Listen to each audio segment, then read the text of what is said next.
안녕하세요. 이베스트 투자증권의 염승환 이사입니다. 계좌를 신규 개설한 고객님께 요약집 주식 상품권 10달러를 드리는 이벤트를 진행합니다. 영상 하단 더 보기란을 통해 많은 참여 바랍니다.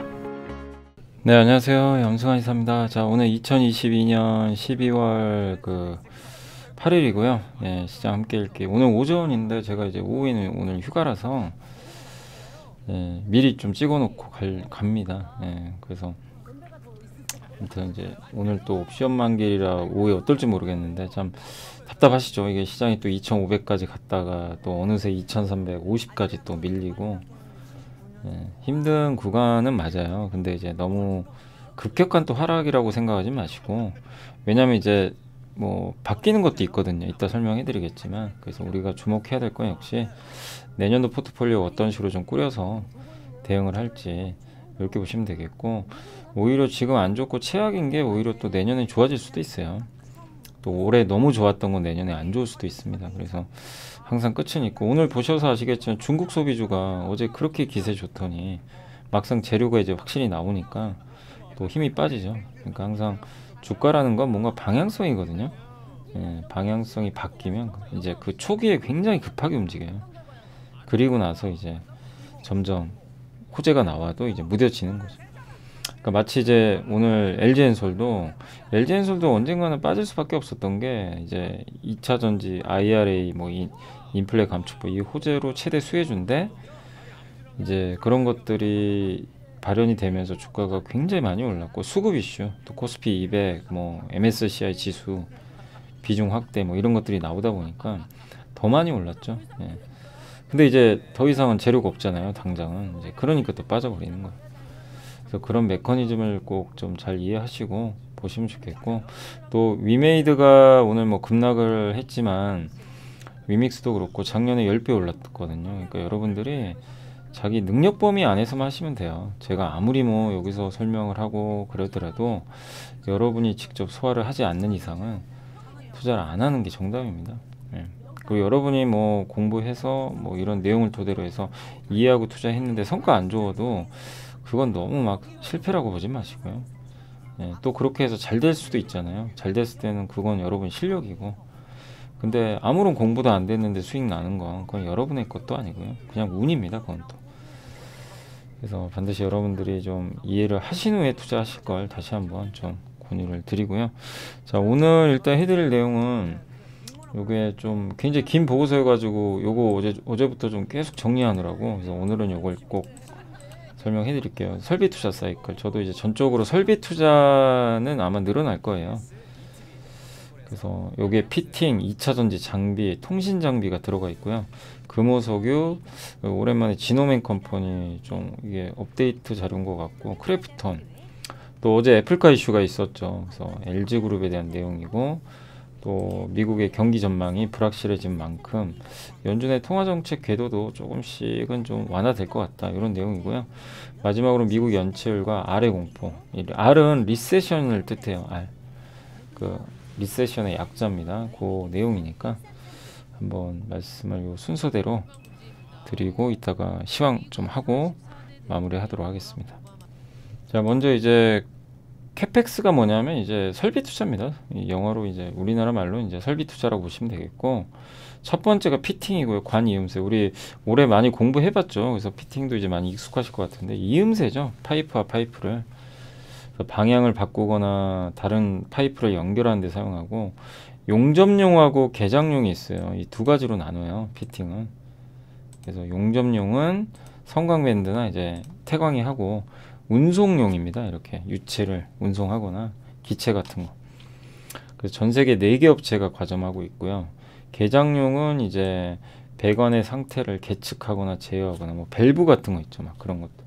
하이로코리아, DK락, BMT가 있고, 다만 이제 우리나라 점유율은 높진 않고요. 미국 기업 1, 2위가 그냥 80%를 차지하고 있습니다. 대신에 요거는 이제 좀 소형 제품들 위주로 만들어요. 그리고 용접용은 되게 큽니다. 이게 굉장히 큰 것들이고, 그래서 주로 이 용접용은요, 뭐 조선, 건설, 플랜트 이런 데 쓰이고, 개장용은 쓰이는 데가 되게 많아요. 건설, 항공, 반도체 이런 데도 쓰이고, 그리고 보통 이제 피팅 업체들이 언제 돈을 버냐면 이런 플랜트 수주가 나오면은 처음에 바로 수주를 받는 게 아니라 뭐 어떤 그 정유사가 예를 들면 중동에 뭐 플랜트를 건설하겠다 이러면은 건설사가 그걸 따내서 그걸 만들 거 아니에요. 그리고 나서 이제 낙찰 받은 후에 1년 후부터 발주를 시작을 한대요. 그러니까 조금 이제 시간차가 있다. 이렇게 보시면 좋겠고, 중기적으로 수요는 꾸준히 지금 증가할 걸로 전망하고 있고요. 공급은 어쨌든 이제 줄어들었죠. 근데 이 피팅 업체에서 제일 중요한 게 뭐냐면 원자재 가격이 에너지죠. 에너지 가격이 너무 떨어지면요 안 좋아요. 네. 그러니까 이제 피팅 업체들은 당분간은 안 좋을 수밖에 없는 게 지금 최근에 유가 급락하죠. 그러면 당연히 빠져요 주가가. 그 영향을 받아서. 근데 유가가 지금 70달러까지 왔는데 저희 당사에서는 70달러를 하단으로 보거든요. 그리고 내년엔 상저하고 해요. 그럼 내년을 본다면 오히려 이제 피팅도 거의 그 유가 수준으로 보면은 여기서 뭐 70달러 깨고 막 폭락할 가능성이 높진 않거든요. 그렇게 본다라면은 뭐 너무 부정적으로 볼 필요는 없고, 그리고 장기적으로는 천연가스 수요가 늘잖아요. 신재생 에너지가 못하는 걸 보완을 해주니까. 또 천연가스는 어쨌든 친환경적입니다. 석탄이나 석유에 비해서. 그 유럽은 지금 러시아 대체하기 위해서 터미널 많이 건설하고 있고, 그리고 원유도 어쨌든 비중은 줄지만 원유 수요는 2030년까지 늘어난대요. 기본적으로. 예. 그리고 언젠가는 원유도 공급이 늘 거고, 예. 지금은 공급 투자를 많이 안 해놨죠. 뭐 셰일가스나 셰일오일 미국에서. 근데 미국 입장에서는 국제유가가 너무 오르는 걸 바라지 않기 때문에 결국 또 어느 시점에서는 뭐 그런 그 미국의 유전과 관련돼서 설비 투자가 늘어날 수도 있다. 근데 어쨌든 천연가스 투자 늘어납니다. LNG 쪽으로. 그건 계속 하는데 원유 관련된 투자들도 늘 수 있다라고 좀 보고 있는 것 같아요. 그래서 피팅 업체들한테 이제 그런 투자가 늘어나면요 좋은 거죠. 그리고 슐룸베르거 CEO가 올리버리라고 하는데, 이분이 지금은 신재생 에너지와 기존의 전통 에너지가 동시에 이제 증가하는 슈퍼사이클, 이 단어 조심하셔야 됩니다. 슈퍼사이클은 좋은 단어는 아니에요. 그만큼 피크아웃을 불러오는 너무 좋은 발언인데 그 다음에는 이제 더 이상 좋을 게 없는 거죠. 그래서 저 단어 나오면 항상 안 좋았잖아요. 예. 그래서 슈퍼사이클이라는 단어는 항상 조심해야 되지만, 이제 그 슈퍼사이클보다도 신재생 에너지는 투자 늘어나는 건 다 알죠. 근데 전통 에너지가 그렇다고 주느냐? 그건 아니라는 거죠. 같이 간다. 그 맥락에서 그냥 이해하시는 게 좋을 것 같아요. 너무 뭐 슈퍼사이클에 연연하실 필요는 없고요. 근데 이런 인플레가 지금 고착화되고 있는데 이걸 없애는 제일 좋은 거는 공급을 늘리면 되는데, 원유 가격이 왜 쉽게 안 빠지냐면 오펙이 공급을 안 늘리죠. 예, 이 카르텔을 형성하고 있어가지고 적절하게 유지는 되는데, 아무튼 에너지 부분에서 공급을 사실은 늘려야 이게 구조적으로 인플레가 꺾이는데, 그러려면 투자가 들어가야 된다는 거죠. 그래서 이런 이제 업스트림 원유를 시추하는 투자가 늘어날 곳을 중동 해양 플랜트, 북미. 근데 제가 읽어보면서 좀 놀란 게 해양 플랜트를 지목하더라고요. 중동은 뭐 느는 거 알겠고 북미도 늘어요. 뭐 어쨌든 천연가스 투자하니까. 해양 플랜트는 그냥 잊혀져 있었죠. 우리 한국의 삼성중공업이, 대우조선도 그렇고 저 드릴십 때문에 고생 엄청 했죠. 네. 뭐 잘못하면 진짜 상장 폐지당할 뻔했으니까요. 해양 플랜트 수주해가지고. 근데 다시 해양 플랜트가 이제 부각될 수 있다, 턴어라운드 한다. 이거는 저도 잘 몰랐던 내용이거든요. 의외의 좀 내용이 들어가 있어요. 뭐냐면 과거랑 다르게 경제성도 생겼고 탄소 배출 부분에서 좀 강점이 있다고 합니다. 그래서 신규 유전에서 중동의 육상 플랜트가 제일 경쟁력이 좋아요. BEP는 손익분기점이죠. 이게 31달러 이상의 유가 형성되면 이익입니다. 아무튼 중동에서는요, 육상의 플랜트를 지어도 뭐 지금 70달러니까 뭐 무조건 돈 버는 거고, 해양 플랜트는 옛날에 비싼 줄 알았더니 43달러까지 떨어졌어요. 그럼 지금 유가 유지되면요, 해양 플랜트도 할 수 있고 셰일가스도 할 수 있어요. 셰일오일 다 가능해요. 중동 해양 플랜트, 셰일, 요 세 개거든요. 셰일은 북미죠. 셰일층에 묻혀있는 오일인데 요 세 개가 다 뭐냐면 지금 다 흑자가 날 수 있는 유가예요. 70달러까지 떨어졌어도. 그리고 개발 비용이 그만큼 낮아진 거죠. 그리고 이런 유정들의 평균 CO2 이산화탄소 배출량이 적으면 좋잖아요. 이게 21이라고 하는, 저도 이게 정확한 이 어떤 용어는 잘 모르겠어요. 아무튼 21 정도 된다고 합니다. 근데 해양이 17밖에 안 된대요. 17kg. 아, 이게 킬로그램이겠죠? 예. 가장 낮은 데가 3개사, 그 해양 플랜트도 업체들이 많잖아요. 제일 낮은 곳은 6에서 10kg밖에 안 돼요. 예. 그만큼 이산화탄소 배출도 낮고, 육상 플랜트가 더 높아요. 탄소 배출량이 22가 됩니다. 5kg 더 높고, 가장 낮은 데가 사우디 아람코인데 여기가 9거든요. 여기보다도 상위 업체들은 경쟁력이 있는 거죠. 예. 그리고 현재 브라질, 노르웨이 중심으로 시추 허가가 많이 이루어지고 있는데, 결국 저런 해양 플랜트나 저런 육상 플랜트가 됐건 이런 시추가 많아지면 결국엔 이 태광이나 성강밴드 같은 피팅 업체가 좋을 수밖에 없죠. 하이로 코리아까지 해서. 예. 그래서 여기도 나와 있지만 플랜트 평균이 $50, 평균 탄소 배출량 20인데 육상 플랜트가 31, 해양 플랜트는 43까지 떨어져 있고, 가장 탄소 배출량이 적어요. 그래서 저것만으로도 충분히 견제성이 있다. 근데 저런다고 해서 무조건 뭐 해양 플랜트가 늘어난다 이건 아니지만, 저도 이제 굉장히 해양 플랜트에 대해서는 야, 저게 될까 그런 생각을 좀 많이 하고 있었는데, 이 내용을 보면서 좀 약간 저런 이슈도 있구나. 예, 그러니까 해양 플랜트 기대 아무도 안 하잖아요. 그죠? 누구도 기대를 안 해요. 근데 오히려 좋아질 수도 있다는 건 한번 고민을 해볼 필요 있고, 저렇게 해양 플랜트가 좋아지면요, 우리 한국의 삼성과 대우가 좋아지죠. 중공업 쪽에서. 예. 그래서 좀 부활했으면 좋겠어요. 뭐 해양 플랜트도 해서 삼성과 대우조선이 워낙 안 좋잖아요. 근데 저렇게 해서 좀 모멘텀이 됐으면 좋겠고, 아무튼 피팅 업체가 가장 좋을 수 있다는 거. 태광은 중동 비중이 좀 높고요. 보시죠, 여기 가장 짙은 파란색. 태광은 원래 좀 중동 쪽이고, 태광은 중동이고, 전방산업 비중 중에서는 조선해양, 아니 여기 그 기타 쪽이 많아요. 좀 약간 다변화돼 있고, 성강밴드는 북미 쪽이에요. 그래서 성강밴드는 미국이 LNG 투자 많이 하죠. 그래서 오히려 이쪽에서는 성강밴드가 더 유리합니다. 지역별 비중이 미국이 제일 많아요. 미국 투자할 때. 근데 석유화학 비중이 좀 압도적으로 높습니다. 이쪽.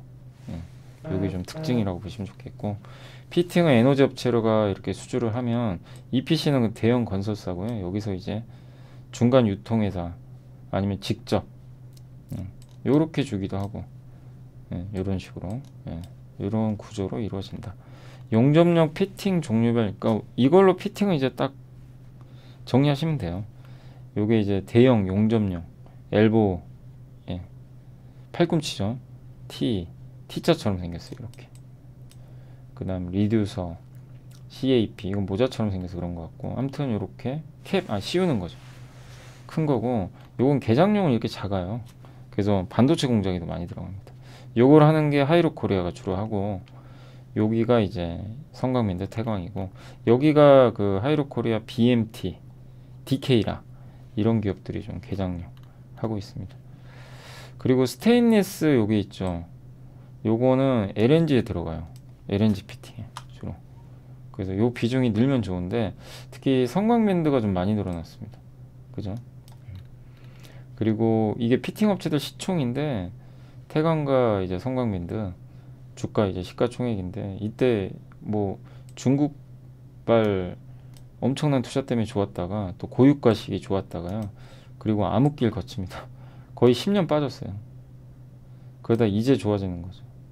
유가는 이렇게 올랐다 빠지지만, 그러니까 과거에 비하면 아직도 많이 오른 건 아니죠. 근데 올해 좋았기 때문에 조금 숨고르기, 당분간 유가 좀 조정받으니까. 그러나 제가 생각해도 또 많이 내려온다면 기회가 되지 않을까. 그리고 원유 소비는 계속 이렇게 늘어나거든요. 꾸준하게. 장기적으로는. 특히 이제 신흥국들이, 그리고 자동차 보유 대수가 중국이 아직도 적긴 적어요. 인도가 앞으로 커지겠죠. 그럼 원유 수요는 쉽게 줄기 어렵고, 다만 이제 어쨌든 전기차로 가니까 원유 수요가 급증하길 예상하기는 좀 어렵죠, 당연히. 그거 염두에 두시고. 근데 아까 그 CEO의 언급처럼 신재생, 그러니까 2차 전지 쪽도 있을 거고, 이런 광물, 리튬, 니켈도 좋지만 원유도 쉽사리 막 수요가 줄거나 그러진 않는다. 같이 간다. 근데 원유도 원유지만 저는 개인적으로 천연가스가 더 많이 쓰이지 않을까 앞으로는. 왜냐면 더 친환경적이니까 그렇게 좀 보고 있습니다. 그리고 미국에 아직 시추 안 한 유전이거든요. 발견은 했는데 이게 DUC래요. 예. 요게 이제 지금 이제 바닥은 거의 친 상황이고, 예. 그래서 시추를 아직 안 한 유전이 여전히 이렇게 많이 남아 있어요. 그러니까 언젠가 시추를 또 하겠죠. 예. 보시면 좋을 것 같습니다. 그래서 한번 뭐 성광맨들 한번 보면, 잠시만요. 이게 이제 태광하고 성광맨들 한번 보면 요즘에 좀 주가는 큰 변동 없죠. 근데 저는 개인적으로 지금은 조금 주가가 안 갈 것 같아요. 제 개인적인 생각은. 왜냐면 유가가 지금 빠지니까. 그리고 좀 늘어질 것 같고. 한번 PBR 볼까요? 지금 태광의 PBR이에요. 여러분 보이시죠? 지금 투자하는 게 맞는 걸까요? 너무 많이 올랐죠. 저 꼭대기가 있어요. 그럼 제가 왜 이걸 보여드리냐면 지금 내용 좋죠. 막 투자하고 싶죠. 지금 하지는 마시란 얘기예요. 기다리란 얘기입니다. 아니 뭐 제가 장담하는 건 아니고 내려와요. 또 기다리면 언젠간 내려옵니다. 근데 그걸 좀 기다려 주시면 좋겠고, 지금 많이 올랐잖아요. 예. 그리고 성광맨도도 한번 볼까요? 성광맨도도 예, 거의 꼭대기가 있어요. 그러면 이 성광맨도로 예를 들면 저 중간 라인이 0.6배 정도 되거든요. 네, 그리고 저 위쪽 옛날보다는 좀 분위기가 좋으니까 0.75배에서, 그러니까 이걸 계산해 보는 거예요. 요 빨간색 있죠, 여기 좀 한 네 번째, 저기가 0.75배, 중간이 제일 좋죠. 0.6배, 0.75배에서 0.6배. 그래서 만약에 내년 기준으로 할게요. 내년에 주당 순자산 가치가 여기죠. 18,000원이라고 치겠습니다. 네. 그러면 좀 공격적으로 한다면 0.75배거든요. 그죠? 난 좀 공격적으로 하겠다. 내년 기준으로. 그러면 0.8배군요. 0.8 곱하기 18,000원 맞죠? 그럼 14,400원이에요. 이 이상에서는 안 사는 게 좋아요. 투자를 하더라도. 적어도. 내년 기준입니다. 그건. 제가 조금 더 이제 공격적으로 본 거고. 근데 가장 좋은 위치는 저기 내년 기준으로 18,000원이니까 몇 배죠, 저기가? 이 중간이 0. 몇 배인가요? 저기 숫자가 잘 안 보여가지고. 0.59배. 0.6으로 할게요. 0.6으로 해도 11,000원 정도 나와요. 네. 그러니까 제일 좋은 위치는요, 성광랜드 만약에 투자를 한다면 11,000원에 사는 게 제일 좋아요. 사실. 여기입니다. 근데 안 올 것 같죠? 그죠? 근데 나는 공격적으로 하겠다. 공격적으로 하면 지금이에요, 사실. 내년 본다면. 근데 지금 주가 이렇게 올랐고, 예, 또 밸류도 싸지 않고, 그 다음에 PBR도 많이 올라왔잖아요. 그래서 저라면 좀 기다려야 되지 않을까, 예, 이렇게 좀 생각을 합니다. 그리고 그러니까 내년 PBR로 제가 계산을 해봤는데, 올해 PBR로 한번 해볼까요? 올해 PBR 기준으로는 얼마였죠? 이게 16,000, 이거는 내년이고요. 여기가 올해입니다. 예상 16,600원.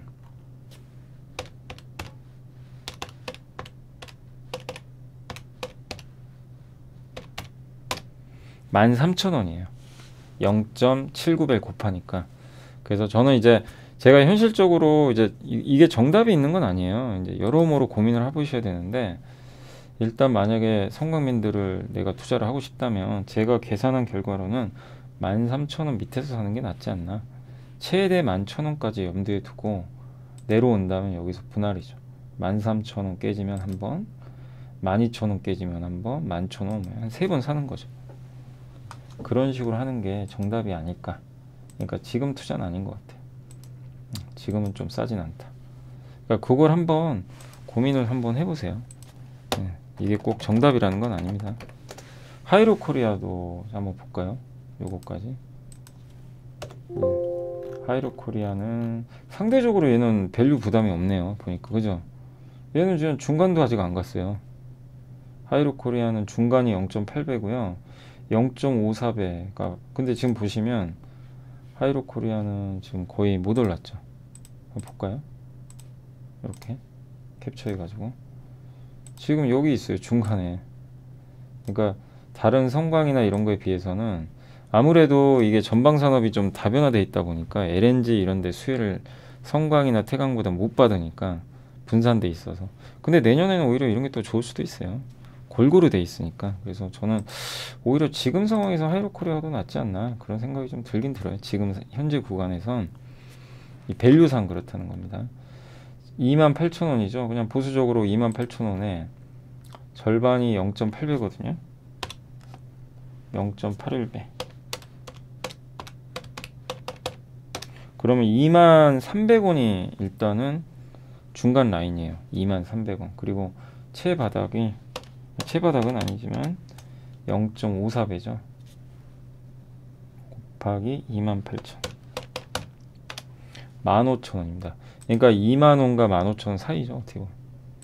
네, 요 안에서 좀 밴드가 넓긴 한데 네, 여기까지는 안 올 것 같고요. 여기 오면 뭐 정말 찬스겠지만 거기까지는 안 올 것 같고, 일단은 아직도 중간 밴드 정도밖에 안 돼서 2만원 이하라면, 그러니까 지금 하이록도 지금 사는 건 아닌 것 같아요. 지금 2만원 이상이니까 2만원이 깨진다면 괜찮을 것 같다.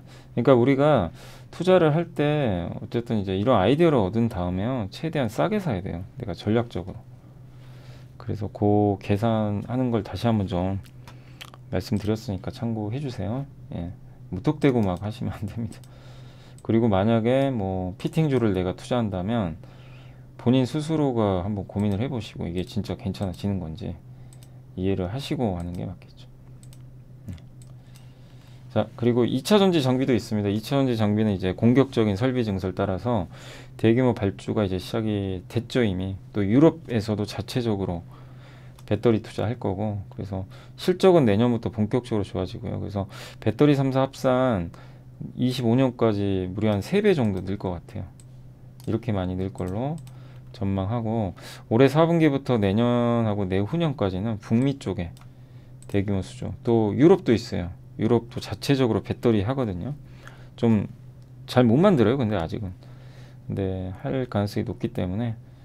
그리고 LG 엔솔, 뭐 SK온 이렇게 투자들이 계속 늘어날 것 같고, 삼성도 있고요.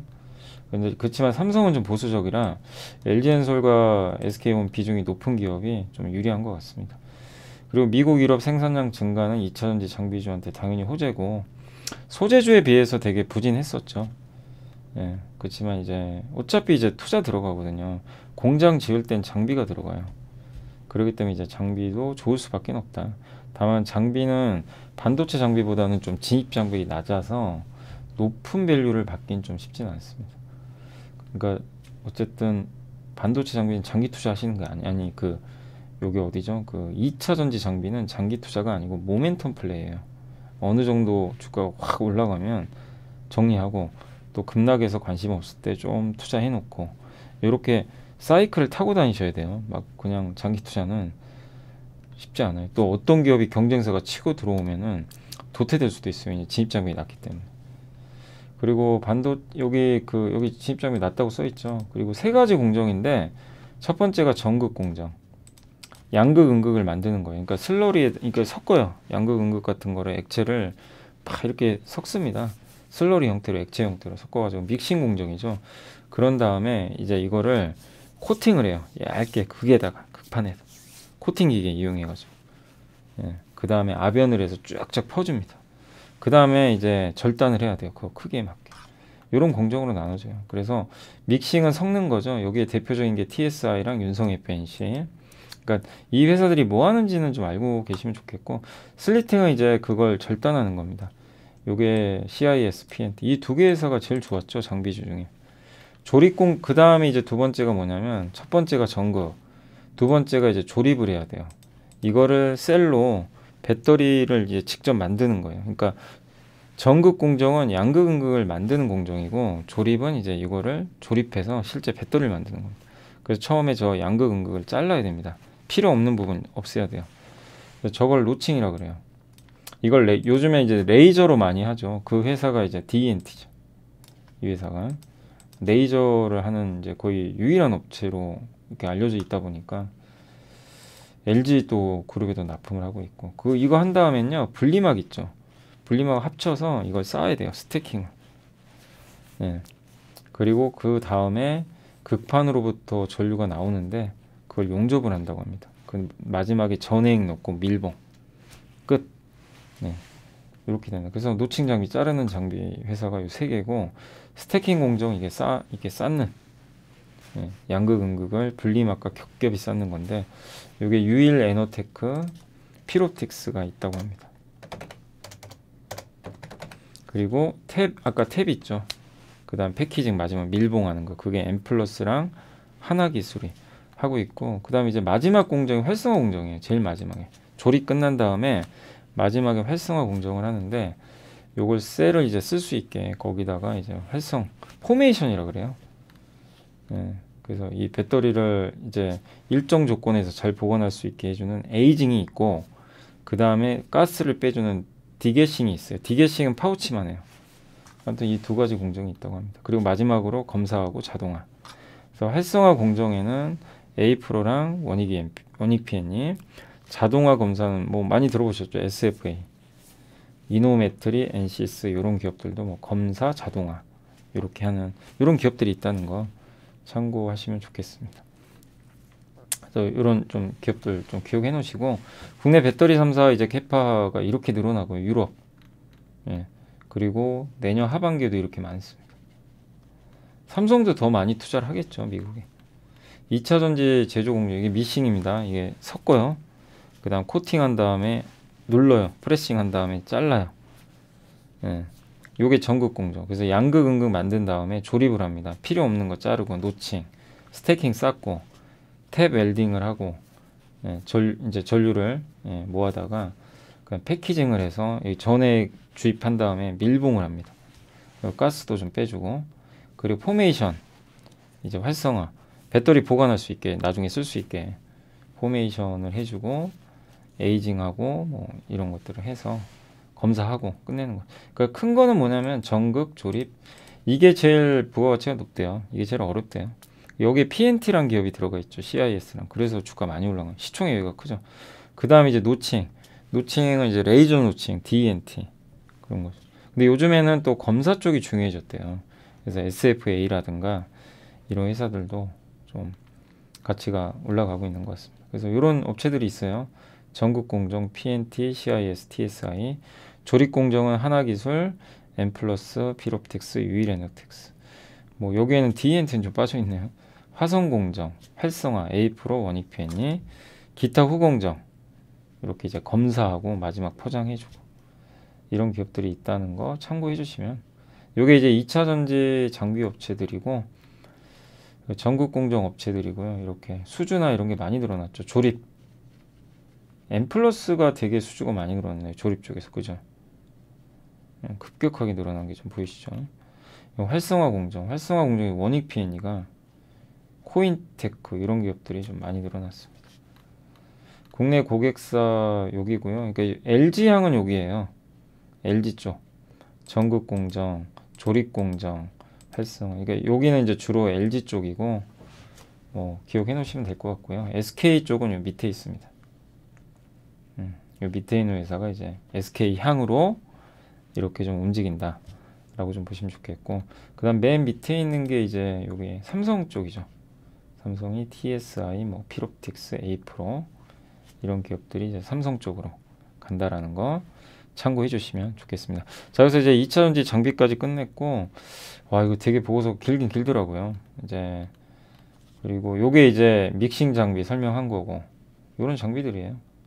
차세대 믹싱 장비도 있고 믹싱이 그러니까 이 슬러리 이 섞는 거예요. 이 양극 음극을 만들기 위한 소재죠, 소재. 양극재 음극재를 그러니까 이렇게 막 섞는 건데 양극 활물질이라 그러죠. 여기 넣어가지고 막 섞어요.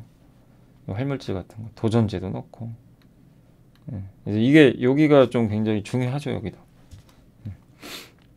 자, 그리고 이제 세 번째로는 통신 장비고 통신 장비 좀 의아하시죠. 이게 통신 장비 완전 잊혀진 섹터인데 요게 내용을 말씀드리면 통신 장비도 사이클 잘 타야 되고요. 8배 올랐다가 80%나 빠졌어요. 한국에서는 KMW가 그때 엄청 올랐고 미국 사이클에서는 에이스테크 지금 다 불신밖에 없습니다. 수주하면 뭐하냐, 돈도 못 버는데, 막 이런 논리죠. 그리고 5G 투자 속도 좀 느리고, 근데 이제 내년에 인도 보자 이거예요. 그리고 사실은 저는 이 의견이 틀릴 수도 있다고는 봐요. 근데 나쁘긴 안 보는 게, 이렇게 아무도 기대 안 하기 때문에 그 자체가 호재입니다. 기대 안 한다는 건 주가가 바닥이라는 얘기예요. 그래서 이 아이디어가 틀려도요, 빠질 이유가 별로 없어요. 이런 거죠. 너무 기대가 커서 주가 올라갔어요. 근데 그게 안 되면 주가 폭락입니다. 미국이 그랬어요. 미국의 투자 확대 기대로 올랐다가 5G 많이 당하셨죠. 왜 안 돼 버리니까 투자가 잘, 예, 실적도 안 나오고 자꾸 지연되고 투자도. 근데 이제 인도 쪽도 그러지 않을까 우려는 있는데, 근데 그게 틀려도요, 그러니까 물론 이게 돼야 올라가죠. 당연히 주가라는 건. 근데 하방은 단단해졌다 이렇게 보시면 돼요. 그리고 통신장비사는 두 가지가 있는데, 삼성과 에릭스 같은 대형사로 납품을 하게 되면 통신사가, 그러면 그 기지국을 만드는 부품 제조사가 있어요. 그러니까 삼성이 수주했을 때 삼성이 뭐 KMW나 에이스테크에 이제 납품을 주는 게 있고, 통신사한테 직접 받는 회사가 있어요. 중계기, 스몰셀, 이게 이노와이어 같은 기업입니다. 중계기, 스몰셀, 여기가 솔리드, 이노와이어, 이런 기업들은 이제 통신사에 직접 받는 거죠. 예. 그래서 글로벌 5G 투자는 향후 3년 이상 지속될 전망이나 인도가 유일하게 이제는 가장 크다. 대규모 투자는 그렇게 다른 국가들 많지 않을 것 같다. 이렇게 보고 있고, 삼성이 유리한 게 포지 때부터 인도와 굉장히 관계가 좋았기 때문에 인도 중심에, 그러니까 한국이 2019년은 한국, 20년은 미국, 이제 23년은 인도다. 이 사이클이 다가온다라고 보시면 좋을 것 같고요. 그리고 주파수 경매가 끝났고, 이게 20조 원 규모고요. 릴라이언스, 지오텔, 보다폰 순서 1, 2, 3등입니다. 인도 인구가 14억 명인 거 아시죠? 예, 엄청난 거죠. 그 삼성전자가 대규모 수주를 기대하고 있고요. 지오랑 관계가 되게 좋아요. 가입자가 4억 명이고, 인도 중화권 업체 배제 흐름이 나오고 있는데, 에어텔이 그 벤더사의 중화권 업체를 탈락시켜 버렸어요. 삼성전자를 넣어버렸습니다. 중국은 안 주겠다는 거죠. 이것도 되게 좋죠. 중국과 인도가 사이가 안 좋아요 지금. 예, 그치만 이제 사람들이 아직도 못 믿는 건, 야 이거 또 이번에 믿었다가 또 뒤통수 맞는 거 아니냐. 근데 뒤통수 맞을 게 없는 게 뭐 이번 아무도 기대 안 하잖아요. 예. 그리고 인도가 이제 앞으로 성장하겠죠. 어제 보고서 한번 보여드렸죠. 인도에 주목해야 되는 이유 앞으로.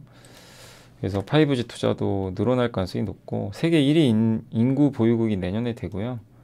이동통신 가입자가 2등입니다. 인구가 많으니까. 그 인구가 중요해요. 5G 투자 규모에선.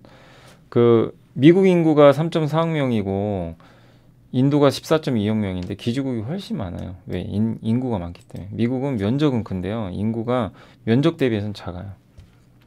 그래서 중국도 엄청난 인구 수죠. 기지국이 많습니다.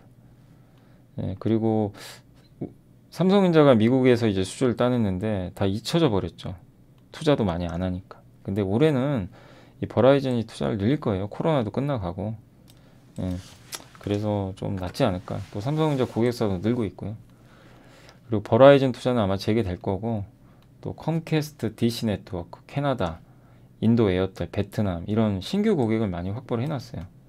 이것도 좋죠. 예, 그래서 아마 내년부터는, 그러니까 인도도 좋지만 미뤄뒀던 미국도 늘어날 것 같고, 또 우리 한국에서도 LG U+가 이 새로운 주파수 대역을 할당 받았거든요. 또 SK, KT도 통신 품질 향상 위한 작업을 내년부터 한답니다. 그러면 부품 사용량이 늘어나요. 그러니까 결국엔 뭐냐면 이거보다 더 나쁘겠냐, 이런 관점으로 보시면 좋겠습니다. 그래서 이 세 개의 기업이 여기 들어가 있고요. 에이스테크, 기가레인, 라이트론. 네, 사실 저는 이 두 개 기업은 잘은 모릅니다. 저도. 이제 에이스테크는 옛날에 공부 좀 해놨었죠. 근데 에이스테크가 아마 탑픽인 것 같고, 예. 그리고 여기 뭐 KMW 시총, 에이스테크 어마어마했죠. 지금 다시 원위치입니다. 이렇게 빠졌어요 주가가. 그리고 요 표는 좀 기억을 해놔서, 이게 삼성전자에 직접 납품한 업체래요. 안테나는 에이스테크, 기가레인, RF텍이고요. 필터는 KMW, 에이스테크, 커넥터는 기가레인, 트랜지스터는 RFHIC, RF 머티리얼즈, 트랜시버는 이제 이 광통신, 이걸 좀 전환하는 그 부품으로 알고 있는데 오이솔루션, 라이트론. 함체는 이제 케이스입니다. 케이스 만드는 기업은 서진 시스템. 이제 이런 기업들이 좀 수혜가 예상이 됩니다. 이게 기지국 제품이에요. 안테나, 필터, 주파수 걸러내는 거, 케이블, 트랜시버, 광신호를 맞아요. 전기신호로 바꿔주는 거, 신호를 증폭시켜주는 거. 요 함체 케이스입니다. 요거 이제 서진 시스템이 하는 거죠. 요런 기업들이 있다는 거 이렇게 참고하시면 되겠고, 참고로 그래서 제가 에이스테크를 한번 봤어요. 실적도 되게 안 좋았는데 전환사채가 원래 되게 많거든요. 그래서 한번 확인해 봤더니 전환사채 물량이 다행히 거의 다 없어졌어요. 좀 남았는데 몇 주 안 돼요. 그래서 주가에 영향을 줄 수 있는 물량은 이제 없다. 네, 이제 그 이 점은 좀 다행이죠. 이 통신장비 회사들이 제일 좀 고질적인 문제가 저 전환사채인데 저건 많이 없어진 것 같습니다. 인도 통신 3사예요. 이게 4.2억 명, 3.6억 명, 2.5억 명. 삼성은 이 두 군데 들어가 있는데 보다폰만 뚫으면 좋죠. 보다폰은 아직 못 뚫었는데 요거 되면 좋죠. 그래서 요게 SA가 뭐냐면요, 스탠드 언론이라 그래가지고 5G 기지국 방식이 두 개예요. 스탠드 언론은요 5G 망만 딱 깐 거예요. 자체적으로 하나 딱 그냥 5G를 위해서. 논 스탠드 언론입니다. 이건 NSA. 요건 뭐냐면 5G 기지국은 맞는데 4G 있죠. 기지국이 4G 기지국도 많잖아요. 거기다 5G를 얹힌 거예요. 이 두 가지로 나눕니다. 근데 여기 에어텔은 요런 위주고 릴라이언스 지오는 요 SA 방식이에요. 그러니까 요게 더 낫죠. 5G 통신 장비 입장에서. 보시면 되겠고, 아무튼 지오가 1등입니다. 시장 점유율이 뭐 42%나 됩니다. 인구가 이렇게 많아요. 인도가 면적은 작은데, 그래서 기지국 수가 4G만 봐도 미국보다 엄청 많죠. 많이 깔릴 것 같고, 미국 통신 3사 설비 투자 추인데 별로 투자를 작년에 거의 안 했어요. 내년엔 좀 하지 않을까 이렇게 보고 있으니까 참고해 주시면 좋겠습니다. 요건 뭐냐면 미국 리쇼링 제조업 이미 호황이다. 미래에셋 서병수 연구원님 자료인데 이거 좀 내용이 괜찮아서 설명해 드리면 좀 약간의 울림이 있는 보고서예요. 뭐냐면 미국이 안 좋잖아요. 지금 경기도 안 좋다. 막 빅테크 안 가는데 미국 내 많은 제조업 부문이 호황이랍니다. 어플라이드 인더스트리얼 기업이 있는데 요걸 통해서 미국 제조업 상황 파악하는데 베어링, 뭐 유체 동력, 제어, 자동화 솔루션 거기 들어가는 각종 부품 회사예요. 신고가 났어요. 그리고 6,100명 직원, 568개 시설, 서비스 센터 보유하고 있는데 850만 개 이상의 다양한 부품을 만들고 있다고 합니다. 이 회사의 실적을 보면요, 이 전방 산업이 좋은지 나쁜지 알 수 있죠. 이 회사가 좋다는 건 전방 제조업이 좋다는 얘기예요. 미국 매출 비중이 87%입니다. 엄청나죠. 예. 21년부터 실적이 개선이 됐는데 역대 최대 실적이고, 여기서 뭐라고 했냐면 미국 산업 제조 시장 전반에 걸친 구조적이고 장기적인 순풍이 나타났다. 그러니까 이게 좀 이해가 안 가시죠. 아니 미국 지금 안 좋은데 설비 투자도 줄이는 거 아닌가? 막 이럴 수 있잖아요. 막 빅테크 해고하고. 근데 그건 빅테크 얘기고 옛날 전통 산업 있잖아요. 구경제. 다우가 왜 강합니까? 거기 속해 있는 기업들은요 전방이 좋아요 지금. 네, 음식료, 목재, 골재, 기술, 화학, 운송, 광산. 빅테크랑 관련이 없죠. 다 옛날 산업들이죠. 중공업. 근데 여기에 이제 신산업은 이런 게 들어가 있어요. 요런 것도 포함이 되어 있어요. 신형 인프라 중에선 5G, 클라우드, 데이터 센터, 반도체. 여기는 또 좋다고 합니다. 그러니까 구경제랑 신경제가 같이 가는데 요런 쪽은 또. 근데 여기도 결국 설비 투자가 늘어난다는 얘기죠. 그래서 제조업 전반에 걸쳐서 너무 강한 수요가 발생하고 있다. 그 원인은 리쇼어링은 이제 중국에 있는 공장을 버리고요 미국으로 이전한. 그러니까 예를 들면 이런 거죠. 테슬라가 중국 공장 버리고 미국에 더 짓는 거예요. 이런 걸 이제 리쇼어링이라고 하거든요. 자국의 공장 짓는 거. 지금 미국은 이걸 하고 있죠. 인플레 법안의 목적 중에 하나가 야 미국의 공장 지어 이거잖아요. 예, 그러니 미국 제조업체들 이런 설비 투자 관련된 업체들이 좋을 수밖에 없죠. 예. 그래서 뭐 자동화 제품도 있고 핵심은 요거예요. 그럼 미국의 지역도 이렇게 좋은가? 이제 알아봤어요. 그 회사가 아메텍이라고 합니다. 검증하게. 미국 좋은 거는 확인. 자, 미국에는 어떤가? 이 회사도 정밀 측정기기 뭐 이런 거 만드는데 되게 사업부가 다양합니다. 헬스케어, 항공우주, 반도체, 전력, EIG. EMG는 전력, 정밀, 고순도 뭐 이런 건데 EMG 사업부가 이제 딱 보셔도 제조업을 나타내죠. 왜냐하면 EIG는 여기 헬스케어나 이런 게 들어가 있어요. 항공우주니까. 근데 미국의 지역 매출이 한 절반 돼서 알기가 좋은데 EMG 매출을 딱 봤더니 역시 미국이 더 좋대요. 네, 미국 실적이 더 좋다. 이게 검증이 됐습니다. 그럼 결국 뭐죠? 미국의 제조업은요, 우리가 생각하는 것과 다르게 굉장히 좋아요, 지금. 다우지수의 상승, 실적. 예, 실리콘밸리 중심이었죠. 그러니까 이 틀을 좀 깨시라는 얘기예요. 그동안은 우리가 머릿속에 야, 미국 나스닥 사면 돈 벌어, 급 나가면 돈 벌어 이거였는데 그 다 실리콘밸리의 빅테크 위주죠. 지금 이걸 보면요, 이게 깨져버렸어요. 실리콘밸리가 아니라 미국의 전통산업이 부활하고 있는 거예요. 근데 이거는 우리나라한테도 나쁘진 않아요. 우리 한국은 전통산업이 강하잖아요. 굴뚝주. 그죠? 예, 그래서 한국 10년 동안 코스피가 박스피였잖아요. 그래서 근데 우리나라 미국이 이렇게 리쇼어링하면 거기에 진출하는 기업들이 많이 있겠죠. 예. 그래서 이제 수혜가 예상되는 거예요. 가장 대표적인 게 뭐 건설 기계도 있을 거고, 그죠? 예. 또 LNG도 마찬가지죠. 아까 설명드린 피팅 이런 거 다 미국 전통 산업이죠. 신형 산업은 뭐냐면 5G 연결되죠. 5G도 좋다. 반도체도 공장 많이 져야 돼요. 그럼 반도체 장비도 좋을 거고.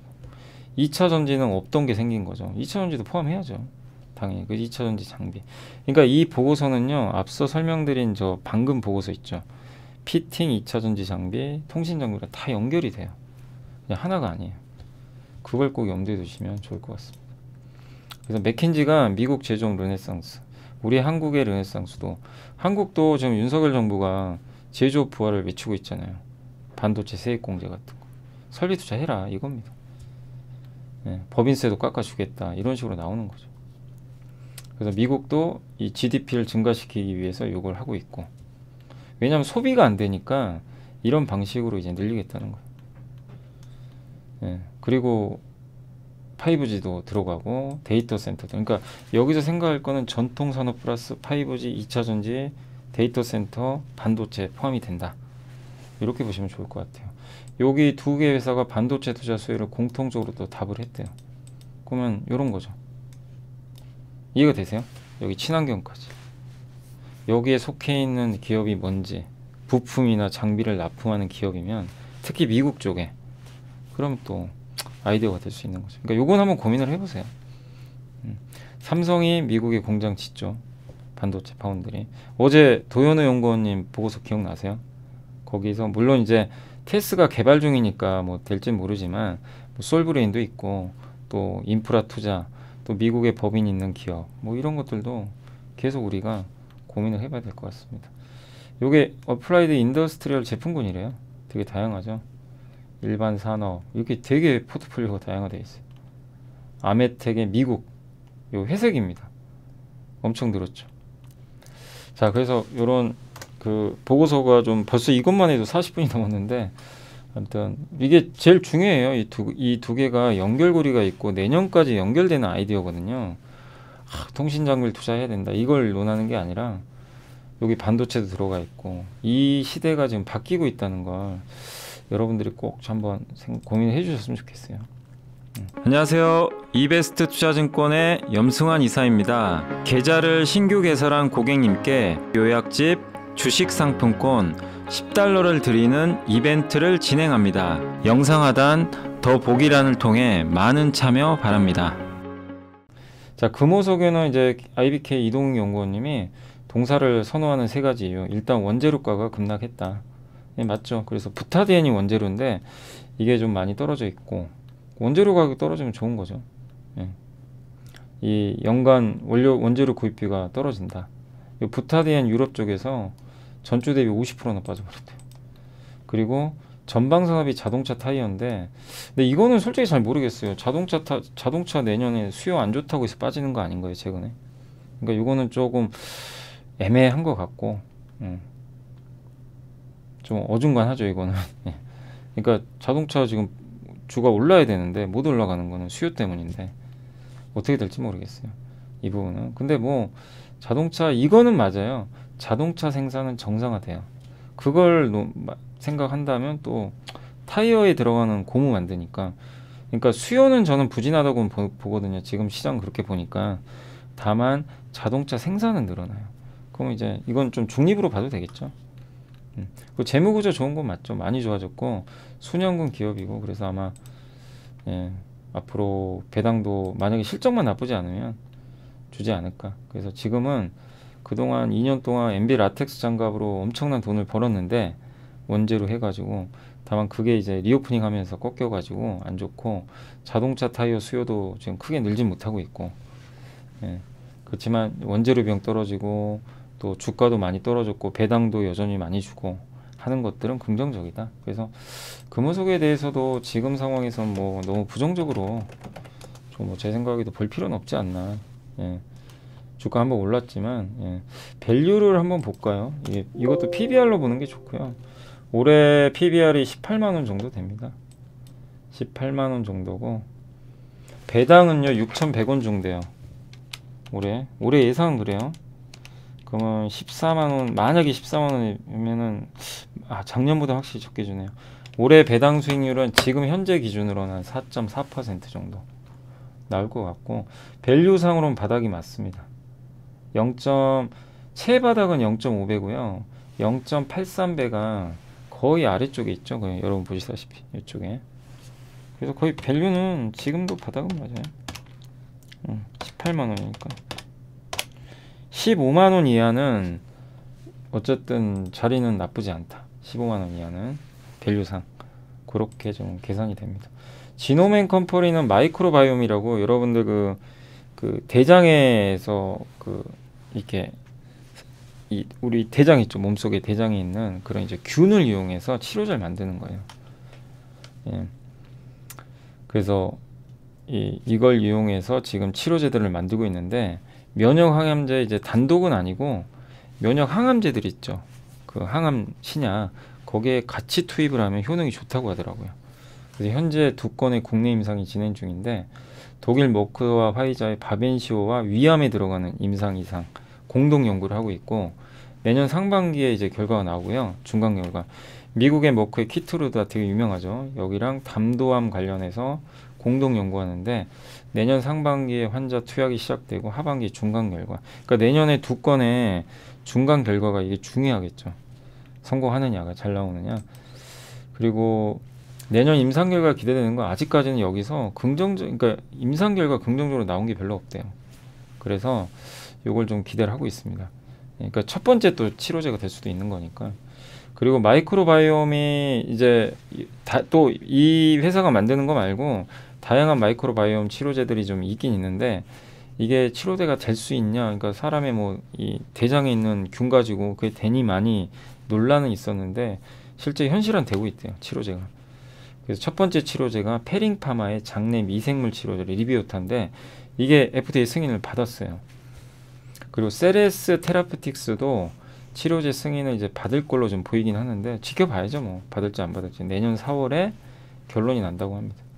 이거는 먹는 거래요. 경구제라 더 파급력이 크겠죠. 예. 근데 완벽한 건 아니라고 합니다. 예. 건강한 사람의 대변에서 그걸 추출해야 되기 때문에 품질 변화가 좀 클 수밖에 없다. 이렇게 생각하시면 되겠고, 그리고 마이크로바이옴이 이 동물 실험 결과에서는 긍정적인 게 많은데, 이게 사람에서도 진짜 긍정적인지는 계속 결과 나와봐야 되는 거죠. 그래서 현재 4개 회사가 이걸 이용한 병용 임상을 하고 있는데, 아직까지는 또 긍정적인 임상 결과가 나오지 않는 좀 상태라고도 하네요. 그러니까 일단은 이 병행해서 하는 이 부분이 지노맨 컴퍼니가 하고 있는데, 내년에 이 2건이 나오니까 이걸 입증을 해줘야죠. 그러니까 주가는 지금은 좀 지켜볼 필요는 있어요. 워낙 지금 주가도 많이 빠져 있고, 뭐 이 회사는 어쨌든 저 임상 결과에 따라서 내년에 주가 변동성은 커질 수 있다는 거 염두에 두시면 좋겠어요. 그러니까 내년이 정말 중요하다. 올해는 별로 이벤트가 없었어요. 이렇게 보시면 될 것 같고, 그리고 DB금융투자의 황현주 연구원이 크래프톤 많이 빠졌죠. 근데 칼리스토 프로토콜 기대감이 이제 없어져 버렸죠. 평도 안 좋고. 근데 요새 또 PC 버전이 좀 최적화가 안 돼서 주가 빠졌는데, 최적화 문제는 좀 많이 수정을 한 것 같더라고요. 근데 저는 뭐 칼리스토가 성공했으면 좋죠. 근데 뭐 칼리스토 프로토콜이 망한 건 아니에요. 순위도 꽤 높았어요 한때. 예, 그렇기 때문에 이걸 망했다고 볼 필요는 없습니다. 그리고 이걸 만듦으로 인해서 이제 경험도 쌓이는 거고, 여기서 끝내겠습니까? 콘솔 게임을 만든 데이터가 쌓인 거잖아요. 그래서 앞으로 뭐 NC는 내년에 나오고 네오이즈의 피해 거짓도 내년에 나와요. 그래서 우리나라 기업들이 불모지였던 콘솔 게임 시장에 진출했고, 사실 우리나라 게임 회사들이 작년에, 오늘 뭐 위메이드 보면서 참 그런 걸 느끼지만, 작년에 메타버스나 NFT로 뭐 거품을 경고해도요, 뭐 그때는 어마어마했죠. 10배씩 가니까 뭐 그런 얘기가 안 통하죠. 근데 아무튼 NFT로 어마어마했죠 작년에. 네. 근데 위메이드가 성공을 했으니까. 근데 올해 와서 어떻게 됐어요? 그냥 다 이제 거품처럼 없어져 버렸죠. 근데 그렇다고 게임이 안 하는 건 아니고, 우리나라 게임은 잘 해요. 하는데 너무 모바일하고 온라인 위주였는데, 이제 유일하게 남은 게 콘솔이에요. 여기에 드디어 발을 내딛었어요. 첫 발을 떼었고, 크래프톤의 성공 여부를 떠나서 성장통이죠. 어떻게 첫 술을 배부르겠습니까, 그죠? 그래서 이걸 시발점으로 다른 기업들도 하나 둘씩 똑똑똑 두드릴 거고, 두드려서 누군가 성공을 할 거예요. 제일 기대를 많이 하는 게 네오이즈의 피해 거짓이에요. 내년에. 그리고 NC도 기대는 하는데 뭐 두고 봐야죠. 근데 그리고 이걸 통해서 또 크래프톤은 또 만들겠죠. 그래서 저는 한국의 게임이 다변화되고 있다는 측면에서 좀 긍정적으로 바라봐야 되지 않나, 이렇게 생각을 하고 있습니다. 그래서 어쨌든 지금은 기대감이 사라져 버렸기 때문에 크래프톤에 대해서도 너무 뭐 지금 주가에선 부정적으로 볼 필요 없는 것 같고요. 단 이제 계속 우리가 관찰을 해야죠. 예, 또 성과 나오는 게임들이 나올지. LG 애플카, 근데 이게 어제 LG 빠지는 것도요, 참 저는 좀 황당하게 느꼈던 게, 뭐 언제 애플카 기대감 때문에 올랐나요? 그동안 반영도 안 됐는데 어제 그런 것 때문에 또 공매도 나오고 참. 예. 아무튼 애플을 시장이 기대했던 건 완전 자율주행차 있죠. 페달도 없고 그 다음에 운전대도 없는. 근데 그게 당장 어떻게 되겠어요? 이 인프라가 안 깔려 있는데. 너무 이제 앞서갔던 것 같고, 일반 차 제네시스처럼, 제네시스 G90 자율주행차가 곧 나오거든요. 그게 고속도로에서 할 수 있는 완전 자율주행 레벨 3 정도 되는 거. 그거를 2026년도에 내놓겠다는 것 같아요. 애플이 얘기한 게 아니고 블룸버그가. 근데 어쨌든 애플이, 사실 우리가 그런 생각 했잖아요. 진짜 애플이 할까? 아니, 이 아이폰 만드는 회사가 진짜 자동차까지 할까? 이런 의심은 했는데, 저 보도를 보면서 아 진짜 하긴 하나 보다, 그렇게 느낀 거죠. 단 시장이 예상한 완전 자율주행은 좀 먼 얘기고, 예, 근데 그렇다고 자율주행 안 한다는 건 아니거든요. 그만큼 어려워요. 오늘 테슬라도 뉴스를 보니까 그 자율주행에 카메라만 하잖아요. 근데 거기에 레이더를 넣겠다고 했나 봐요. 레이더를 넣으면 좀 오래 걸립니다. 시간이 더. 이걸 또 잡아줘야 되니까. 그래서 좀 느려지겠죠, 자율주행 쪽은. 그래서 자율주행 관련된 기업들의 주가는요, 요걸 꼭 염두에 두세요. 좀 느릴 수 있어요. 기대감이 좀 꺾이면서. 애플도. 근데 그런 기대감이 소멸돼서 주가가 싸지면 기회가 되는 거죠. 왜? 자율주행은 안 할 수는 없어요. 방향은 맞기 때문에. 그죠? 예. 그걸 염두에 두시고, 단 속도는 좀 느려진다. 요걸 염두에 두시면 좋겠고. 그래서 아무튼 애플이 안 하는 건 아니기 때문에, 예.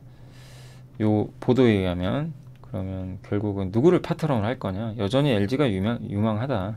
왜냐하면 탈중국화를 시도 중이니까. 예. 그런 의견이니까 참고를 해주시면 좀 좋을 것 같습니다. 그래서 LG 그룹에 대해서 아직 실망할 단계는 아니다 라고 봐주시면 될 것 같아요.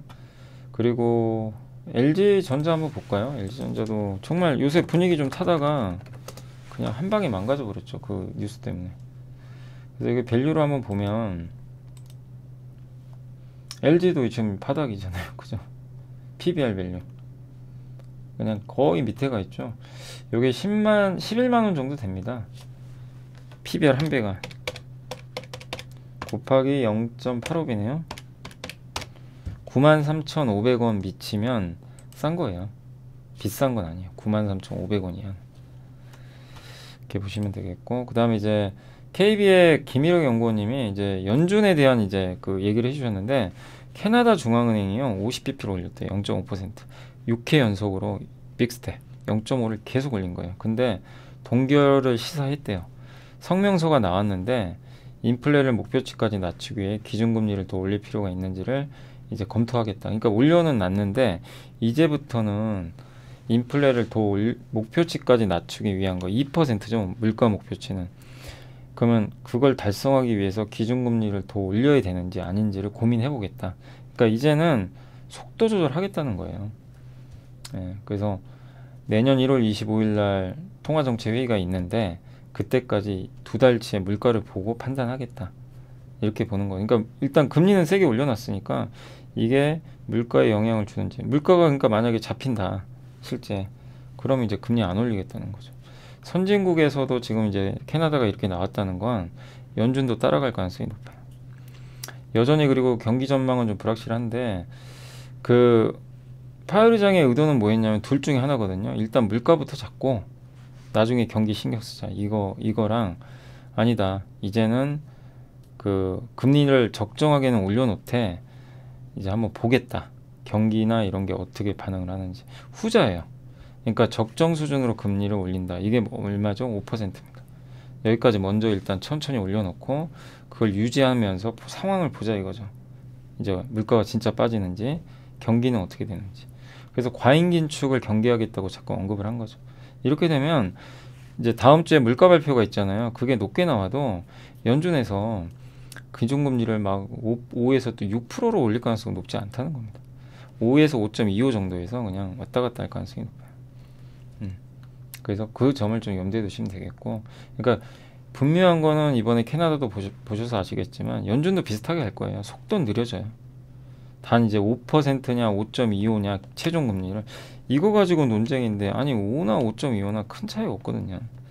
너무 막 시장이 거기에 예민하게 반응을 하는 것 같아요. 0.25%. 근데 그거보다도 제 생각에는 요즘에 또 시장이 경기에 대해서 우려하는 것 같아요. 저렇게 긴축을 세게 하니 경제가 망가지는 거 아니냐. 그리고 많은 CEO들 미국의 증권사에서 나와가지고 경기가 엄청 안 좋을 것 같다 막 경고를 하니 두려운 거죠. 근데 이건 이제 앞으로는 그래서 경기가 더 중요해요. 이제 앞으로는 점점 FOMC가 이번 12월 끝나고 나서는 사람들의 초점은 더욱더 경기 쪽으로 가지 않을까. 그래서 경기에 대한 이제 걱정이 된다면 고배당주나 확실히 돈 잘 버는 기업들의 성과가 더 좋을 거고, 그렇지만 어느 시점에서는요 이제 물가가 잡히잖아요. 물가가 확 잡히면 연준이 뭘 고민하냐면 야 이제 진짜 경기 한번 살려야 되겠는데, 그래서 통화 정책을 완화로 언젠가 바뀔 가능성이 있어요. 그럼 그때 되면 또 이제 플랫폼 모멘텀 기업들의 주가가 확 한번 또 올라갈 가능성도 있다. 이렇게 한번 생각해 주시면 좋겠습니다. 그래서 일단 5%까지 금리는 올려놓고 물가가 3%까지 꺾이는 게 보이면 더 이제 물가 안 올라가는 게 확신이 들면요 금리 인하 얘기가 나올 거예요. 네, 그래서 일단 그러기 전까지는 지금 아까 말씀드린 아이디어상 설비 투자, 아까 지금 확실한 설비 투자가 사이클이니까 그런 기업들이 유리할 것 같고, 네, 근데 만약에 금리를 인하한 쪽으로 이제 얘기가 나온다 어느 날, 그러면 인터넷 게임, 반도체, 뭐 자동차, 석유화학 이런 기업들이 좀 부진하잖아요. 이쪽이 나중엔 또 좋아질 수 있다. 이거 하나의 예상인데 그런 것도 한번 고민을 해보시면 좋을 것 같습니다. 자, 마지막으로 미국 연체율과 이제 아래 공포인데, 침체 공포인데, 아래 공포는 뭐냐면 경기 침체 리스크. 여기서도 이제 경기 침체가 현실화되는 거 아니냐. 근데 이거는 꼭 고민을 해보세요. 지금 경기 침체 내년에 오겠죠. 다 그렇게 외치는데 안 오는 게 더 이상한 거 아닌가요? 오는데 강도로 따지면 경기 침체가 50이냐 100이냐의 싸움 같아요. 50까지는 반영을 했어요. 근데 시장이 두려워하는 건 100까지 가서 완전 망가지는 거 있죠. 시스템 리스크. 이걸 또 걱정을 해요. 근데 이제 이 박상현 연구원님은 무슨 얘기냐면 그 정도까지는 안 간다. 지금 연준도 지금 과잉 긴축에 대해서 경고를 하고 있고, 예. 근데 과잉 긴축 여부를 좀 더 지켜보긴 해야 되는데 여전히 과거랑 다른 점은 가계의 재무 건전성이 좋대요. 양호하기 때문에 과도하게 경제가 망가지진 않는다. 그러니까 시스템 리스크가 오는 거는요 어떤 것 때문에 오냐면은 부채가 너무 많을 때예요. 그래서 가계 부채가 많으면, 기업 부채가 많으면 터질 수 있어요. 2008년도 금융위기는 가계 부채 때문에 망가졌잖아요. 그때. 예. 모기지 부채가 너무 많아가지고.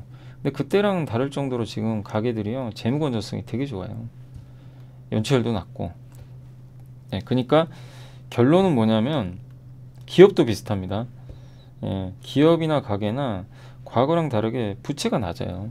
그래서 경기 침체가 와도 우리가 그 극단적으로 보는 100의 침체가 아니라 50 정도 온다는 거죠. 근데 50 정도 오는 거는 이미 시장은 그건 이미 선반영은 다 해놨습니다.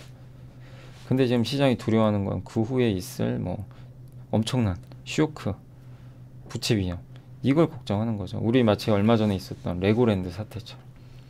그럴까봐. 근데 그러려면 부채가 많아야 되는데 이게 연체율이거든요. 되게 낮죠. 연체율 추입니다. 그냥 다 안정화되어 있어요. 되게. 그리고 상대적으로 신용 등급이 우량한 차주들이 대출 규모가 이렇게 좀 많다고 합니다. 비중으로. 예. 이렇게 자산이 많은 거죠. 우량한 신용 등급이 우량한 차주 좀 비중이 높으니까. 예. 그렇게 보면 이제 크게 리스크는 없는 거죠. 그리고 원리금 상환 비율도 되게 낮고 연체율과 실업률 추이거든요. 예. 누가 봐도 위기는 아니에요. 그리고 예. 그래서 차별화되는 가계와 기업의 낮은 연체율은 미국 경기 침체는 오겠지만 완만하게 올 거다라고 예상을 하고 있습니다. 그리고 가계부채, 기업부채 둘 다 꺾였어요. 그래서 여러분들이 그러니까 이게 틀릴 수도 있죠. 뭐 안 온다는 건 아닌데 우리가 객관적인 데이터로 봤을 때 금융 그냥 막연히 내년에 뭐 시스템 리스크 올 겁니다. 기업들 망할 겁니다. 가게가 망할 겁니다. 이거는 그냥 너무 그냥 객관적이진 않다는 거죠. 근거가 없는 거죠, 사실. 지금 이런 데이터를 봤을 때. 그래서 합리적으로는 이렇게 보는 게 맞다. 이렇게 말씀을 드리겠습니다. 자, 아무튼 이제 오늘 여기까지는 좀 해드렸고 오늘 좀 길었죠. 오늘 왜냐면 저기 앞서서 그 보고서가 너무 어제 이제 오늘 이 두 개가 너무 길어가지고 좀 오래 걸렸고 제가 이제 지금 12시 반이거든요. 근데 이제 마무리 좀 할게요. 그래서 12시 반까지의 시황만 좀 말씀을 드리면 일단 오늘도 장이 안 좋습니다. 좀 답답하고요. 오늘 옵션 만기일이라 종가의 변동이 클 수도 있어요. 근데 오늘 일단 밑으로 좀 밀려버렸고 참 답답합니다. 벌써 5일째. 근데 모멘텀이 없고요. 금투세도 아직 결론이 안 나다 보니까 예, 이게 빨리 내일까지는 결론 나야 되는데 그것만 좀 유예를 해줘도 투자 심리가 바뀔 텐데요. 그리고 다음 주 FMC까지 남아 있어서 시장은 조금 바싹 얼어 있다 라고 보시고 그래서 오늘 좀 안 좋고 여전히 외국인들이 주식을 많이 팔아요. 반도체를. 예. 그래서 외국인들의 시각이 완전히 바뀌어 버렸어요. 그렇게 사다가 이러니 뭐 올라갈 수가 없죠. 기관도 사지만 오늘 다행인 건 연기금이 그나마 방어해서 조금 밑에 방어막은 쳐주고 있습니다. 오늘 외국인들 보시면 전기전자, 뭐 반도체 계속 팔고 있습니다. 보험주 말고는 다 팔고 있고요. 반면에 기관은 금융주 위주로 좀 사고 있는데 전기전자도 같이 팔아요. 이런 이제 못 올라가는 거죠. 섹터로는 오늘 전기차 충전소 쪽이 좀 강세 보이는 것 같고요. 휴맥스 쪽이 강해서 그런 것 같고 전쟁 또 리스크가 커지다 보니까 비료에서 좀 올랐었고 근데 또 그러지도 않네요. 뭐 롯데 대유란 기업이 많이 올라서 그런 것 같고요. 그러니까 이것도 큰 의미는 없고요. 섹터로 보면 그 다음에 삼성생명은 이제 보험법 때문에 그런 것 같긴 한데 요즘에 오르고 있고 미용 의료기기가 그래도 약세장에서 오늘 대웅제약이 좋다 보니까 휴재라고 오늘은 보톡스가 좋네요. 그리고 오늘 이제 통신장비가 오늘 다 괜찮죠. 아마 그 보고서 영향일 수도 있어요. 예, 오늘 다 괜찮죠. 통신장비. 근데 이런 것도 하나의 아이디어인 게요. 뭐 워낙 빠져 있잖아요. 통신장비 회사들이. 예, 그러니까 어떻게 보면 이런 것도 하나의 투자 뭐 아이디어가 될 수 있는 거죠. 근데 진짜로 이제 인도에서 수주를 받는지는 내년에 꾸준하게 관찰은 하실 필요는 있고 인터넷 대표주 오늘 좀 5초로 올랐고 골판지주 좀 올랐고 광고주 약간 올랐고 통신주도 뭐 그냥 보합 정도 큰 변화는 없습니다. 나머지는 다 빠졌고요. 가장 많이 빠진 거는 최근에 올랐던 캐릭터 이쪽 회사들. 요게 신규 상장 있죠. SAMG. 얘가 급락하면 좀 빠지는 것 같고 영화나 콘텐츠주들도 오늘 대부분 안 좋습니다. 최근에 좀 올라서 그래요. 게임주는 위메이드 때문이고 다만 이제 게임주에서 오늘 넷마블이 급등을 하고 NC나 크래프톤 같이 큰 기업들, 펄어비스까지는 좋은데 다만 이제 위메이드 충격파가 워낙 크니까 예. 게임주 전체는 안 좋고 항공 오늘 리오프닝 오늘 다 빠집니다. 왜? 미리 다 올랐잖아요. 그동안 이제 좋아서 올랐는데 네옴시티주 그동안 많이 올랐고 공작기계, 원전주, 면세점. 그죠? 어제 한번 설명해 드렸죠. 재료들이 다 노출됐기 때문에 좀 쉬어갈 수도 있다는 건. 근데 이제 단계에 너무 올라서 그런 거예요. 그래서 오늘은 좀 빠지고 있고 나빠서 빠지는 건 아닙니다. 근데 분명한 건 중국이 이제 문을 열기 시작했어요. 예, 그거는 이제 명백하니까 옛날처럼 막 무너질 가능성은 별로 없습니다. 여행주도 오늘 좀 쉬어가고요. 예. 그리고 백화점, 뭐 철도, 화장품도 오늘은 쉬어갑니다. 근데 오늘은 이제 일부 기업들은 또 올라갑니다. 화장품에서. 근데 그동안 또 많이 올랐던 기업, 연우 같은 거 이제 재료 노출이죠. 뭐. 엔터주도 그동안 많이 올라서 오늘 좀 빠지고 있습니다. 예. 근데 오늘은 스튜디오 드래곤은 좀 올라가는데 다른 회사들은 좀 빠지네요.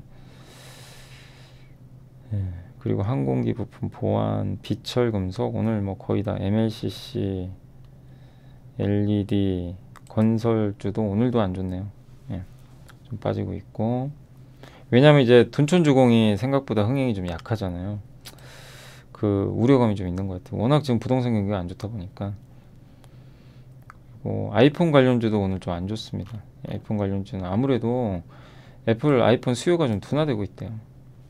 그런 게 당연히 악재죠. 그래서 애플 아이폰 관련주도 좀 직격탄을 맞고 있다라고 보시고 카메라 모듈 쪽도 이제 그쪽 속해 있다 보니까 퓨런티어는 좀 좋은데 나머지 기업들은 좀 안 좋습니다. IT도 아무튼 오늘 안 좋고요. 애플 충격으로 많이 올랐던 태양광 빠지고 증권, 뭐 편의점, 휴대폰 부품, 자율주행차도 당연히 뭐 애플 이슈가 좀 있죠. 풍력, 예, 다 대부분 빠지고 있습니다. 완전 IT 대표죠. 예. 그나마 하이닉스하고 삼성전자가 오늘은 좀 버텨는 주는데 LG 디스플레이가 오늘은 좀 안 좋습니다. 거의 다 빠졌어요. 뭐 아무튼 보시면 이게 다 하락이죠. 마이너스죠. 유가 빠지니까 조선주, 정유주 안 좋고. 그래서 오늘 시장은 굉장히 취약하고요. 하락 종목이 압도적으로 많고 대부분 기업들은 좀 안 좋습니다. 시장을 이끄는 그나마 이제 통신 장비하고 인터넷 대표죠. 많이 좀 선전하고 있다. 오늘 종가까지는 봐야 되겠지만 좀 취약한 장세고요. 그만큼 시장이 또 세금 이슈도 있고 FMC 이슈도 있고 이런 것들을 조금 약간 두려워하고 있다라고 보시면 좋겠습니다.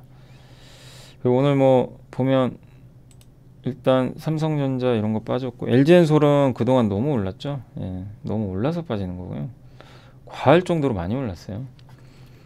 그래서 오늘 4%. 근데 워낙 시총이 크기 때문에 증시엔 부담입니다.